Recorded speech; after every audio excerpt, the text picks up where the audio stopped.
Today is day 2 of our Osaka adventure, and guess what? We're spending the whole day here sa Universal Studios Japan. Excited na kami to show you around, so tara, let's explore USJ together. 6:30 AM pa lang nandito na kami sa USJ. Yes, ganon kaaga. Inagahan talaga namin bago humaba ang pila at magkaroon ng time entry dito sa Super Nintendo World. Pero pagdating namin, ang dami na ring tao, may mas maaga pa nga sa amin. Pero at least, mas malapit naman kami sa unang gate. Kaya tip namin, agahan nyo guys, lalo na kung target nyo makapasok sa Nintendo World without time entry. By the way, naipost ko na yung vlog about USJ tips and guide, kaya panoorin nyo na lang sa profile ko. So, ayun, sumakses kami at nakapasok ng maaga sa Nintendo World. Pero bago makarating doon, hingal kabayo kami kasi takbuhan levels talaga. Pagkapasok, diretso na kami sa Minecart Madness sa Donkey Kong Country. Grabe, ang saya ng ride na to, bitin nga lang pero solid. Hindi na namin na-videohan yung loob kasi bawal. 9.5 out of 10 to sa amin. Since nandito na lang din tayo, tinry na din namin ang Donkey Kong Crush Sundae. Pwede kang bumili ng may mug or walang mug. Here's the price and perfecto kapag mahilig ka sa matamis. After sa Donkey Kong, stroll muna. Then we decided to eat early lunch para iwas sa crowd. Dito kami kumain sa Kinopio's Cafe. Super cute ng food dito, Mario team talaga. And in fairness, masarap siya. Both sa presentation at sa lasa. After lunch, nagpahinga kami saglit, then pumila na kami sa Mario Kart ride. Ang haba ng pila dito guys, pero okay lang naman kasi ginusto namin to. Charis. Siguro mga 6.5 out of 10 sa amin to.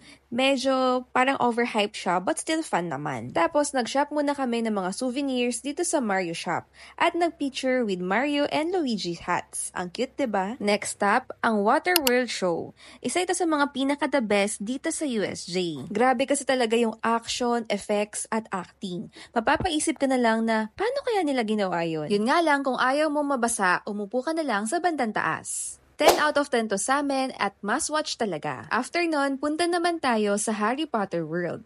Sobrang ganda, super realistic. Of course, di pwedeng hindi itry ang butterbeer. Ang sarap and refreshing. Then, sumakay kami sa Harry Potter and the Forbidden Journey. Guys, hindi sa pagiging OA pero ito talaga ang pinaka-favorite naming ride sa buong USJ. Sayang lang at hindi kami nakapag-video sa loob kasi bawal. 11 out of 10 to sa amin, as in ibang level.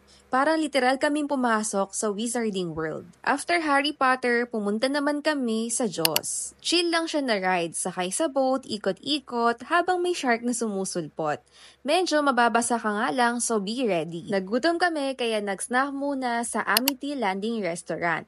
Jaws team din. Sandwich and fries ang in-order namin and masarap siya. After kumain, nagpahinga kami saglit para magkaroon ng energy. Tapos, larga na ulit.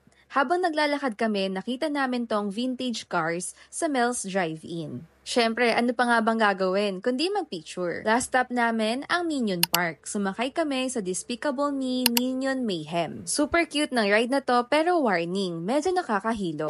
Pero 9 out of 10 to sa amin. Since maaga nag-close ang USJ, 7 PM that day, nag-picture na lang kami sa labas with the iconic Universal Studios Globe. Pero expect nyo na madaming tao din ang nagpipicture. Kaya tsempuhan nyo na lang at hanapan ng magandang anggulo. And that sums up our USJ adventure. Sobrang saya ng buong experience. Definitely, babalikan namin to. If you want to book a ticket sa USJ, para less hassle, mag-book kayo sa Klook app. Search na lang ang Universal Studios Japan Tickets. At kung gusto nyo naman bumili ng Express Pass, search na lang sa Klook app ang Universal Studios Japan Express Pass. Of course, don't forget to use my Klook code KatiPKlook para magkaroon ka dyan ng discounts. Kung ayaw nyo namang isearch sa Klook app, ilalagay ko na lang din yung link kung saan kayo magbubook ng tickets. And lastly, kung magbubook kayo ng mga hotels, activities, or anything sa Klook app, gamitin nyo lang ang Klook code ko na KatiPKlook para magkaroon ka ng discounts. So, ano ang next stop natin for day 3?